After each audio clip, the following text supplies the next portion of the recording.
নমস্কার, কেমন আছেন সবাই? আশা করি সবাই ভালো আছেন, সুস্থ আছেন। আমরাও সবাই ভালো আছি। আজ শুক্রবার আর এখন বাজে ভোর 4:30। আর কালকে যে হাঁড়ি লক্ষ্মী পুজো হয়েছিল সেটাই ভোরবেলায় তুলে দিচ্ছি। তুলে সেগুলো গুছিয়ে গাছিয়ে রাখছি। জলচৌকিগুলো বার করে দেবো আর ঠাকুরঘরটাও পরিষ্কার করে নেবো। জলচৌকিগুলো বার করে দিয়ে ঠাকুরঘর পরে পরিষ্কার করব। এখন আবার ঘরের দিকে যাই। আর সকালবেলায় আমার ফুল তোলা হয়ে গিয়ে তারপরে চাটা খাওয়া হয়ে গেছে। আর এখন এই বাসি কাজকর্মগুলো করছি। আর এই ফলগুলোও ছিল ব্যাগের মধ্যে প্রায় 2 দিন ধরে। তো আজকে বার করলাম, বার করে একবারে ধুয়ে পেতের মধ্যে করে রেখে দিচ্ছি। পেতের মধ্যে একটু রাখবো, রেখে জলটা শুকিয়ে গেলে তারপরে ফ্রিজে রেখে দেবো। আর কালকে বাড়িতে লক্ষ্মী পুজো ছিল, তাই আমি এই ফলগুলোর দিকে নজর দেওয়ার একদম সময় পাইনি। যাই হোক, আজকে এগুলো গুছিয়ে রেখে দিই। কিছু ফল পচেও গেছে, যদিও বা সেগুলো ফেলে দিয়েছি আগেই। আর এই পেয়ারাগুলোও পেকে পেকে গেছে, এগুলো হয়তো খাওয়া যাবে না।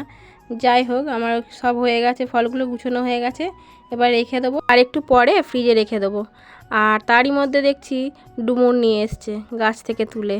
ওই যে অনেক ডুমুর এনেছে, আমার প্রায় 2 দিন হয়ে যাবে। আর তার মধ্যে মনে হচ্ছে অনেকগুলো বাদও যাবে, কারণ ডুমুরগুলো প্রায় অনেকগুলোই পাকা পাকা ডুমুরগুলো তো খাওয়া যাবে না। ওইগুলো একটু ফেলে ফেলে দিয়ে বেছে বেছে খেতে হবে, কারণ যে তুলেছে সে যা পেরেছে সব তুলে নিয়ে চলে এসছে। যাই হোক, আমি বেছে রেখে দেবো, বেছে কাটবো। আর এখন তো কাটবো না, পরে কাটবো। এখন স্নান টান করবো। তো আমি স্নান করে চলে এসেছি। এবার ঠাকুর ঘরেও গেছিলাম। ঠাকুরঘর থেকে ঘুরে এসে এই যে মুড়ির তরকারি করেছি একটু জলখাবারের। সবাই খাবে, খাওয়া দাওয়া করুক। আর আমি এই ফলগুলো এখন ফ্রিজে রেখে দিই। আর ফলের মধ্যে কোনো জলও নেই, জলগুলো শুকিয়ে গেছে। এবার ফ্রিজে রাখলে আর কোনো অসুবিধা নেই। যাই হোক, ফ্রিজে রেখে দিই। আর ওদিকে ডুমুরটা আবার কেটে নিই গা। ডুমুর আলু একটু কুটতে হবে, আর মাছটা বাছাই আছে, ধুতে হবে। তো আমার এই ডুমুর আলু কোটা হয়ে গেছে, আর মাছ ধুয়ে আমার নুন হলুদ মাখানো হয়ে গেছে। তো এই তরকারিটা করে নিই। মাছের ঝাল, ডুমুর দিয়ে আলু দিয়ে তরকারি, আর একটু মুগের ডাল করব, তাহলেই আজকে হয়ে যাবে। আর রান্নাটা করে নিই, রান্না করে তারপরে আবার খাওয়া দাওয়া হবে। খাওয়া দাওয়া একটু দেরি আছে। যাই হোক, আমি মাছটা ভাজতে বসিয়ে দিয়েছি। আর এই যে রান্না বান্না খাওয়া দাওয়া করে আমি চলে এসেছি ঠাকুর ঘরে। ঠাকুর ঘরে মানে এই ঠাকুরের বাসন কটা একটু মেজে নেবো, আর ঠাকুর ঘরটা একটু নিকিয়ে রেখে দেবো। তারপরে আবার সন্ধে দেবো, কারণ এখন বিকেলবেলা, তো সন্ধে হতে অনেকটাই দেরি আছে। তাও আমি ঠাকুর ঘরের কাজটা করে নিই, করে নিয়ে রেখে দিলে অনেকটা পেঁচুটান মিটে যাবে। ঠাকুর ঘরের কাজ মানে প্রায় একটা সংসারের মতো, সমস্ত কিছুই করতে হয়। ঠাকুরের বাসন থাকে, নিকোনো থাকে, জোগাড় থাকে, ফুল তোলা থাকে, অনেক কিছু কাজ থাকে।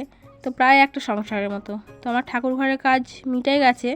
দিয়ে আমি এখন একটু বাইরের দিকে যাব। বাইরে মানে আমাদের ওই ছাগলের ফার্ম আছে, ওই দিকে যাব। দেখি ওরা সব কি করছে। বাইরে যাওয়ার আগে একবার ঘরে যাব, কারণ ঘরটা একটু বন্ধ করে দিয়ে আসতে হবে, দরজাটা দিয়ে আসতে হবে।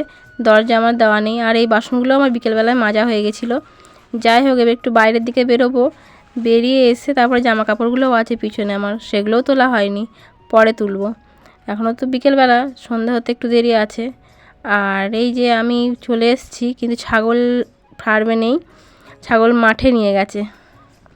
ওই যে মাঠে চড়াচ্ছে ছাগল, ছাগলগুলো এখনও মাঠে খাচ্ছে। তো খাক ওরা, আর আমি এইখানেই চুপ করে বসে আছি।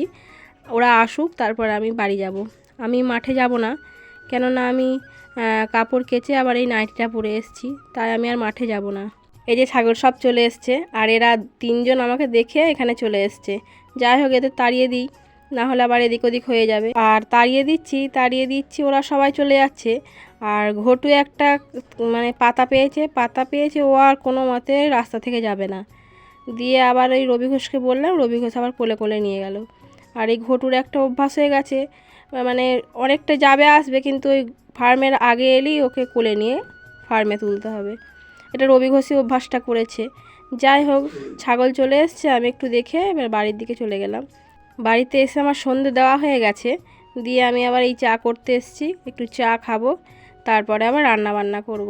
রান্না মানে আজকে মাছটা আছে, একটু আলু সেদ্ধ, কচু সেদ্ধ, ঢেঁড়স সেদ্ধ, এইটুকুনি হবে। তো চা হয়ে গেছে, চাটা আমার খাওয়াও হয়ে গেছে। আর এই যে কচু ভাতে, ঢেঁড়স ভাতে, আলু ভাতে, মাছের ঝাল, এই দিয়েই রাতে হয়ে যাবে।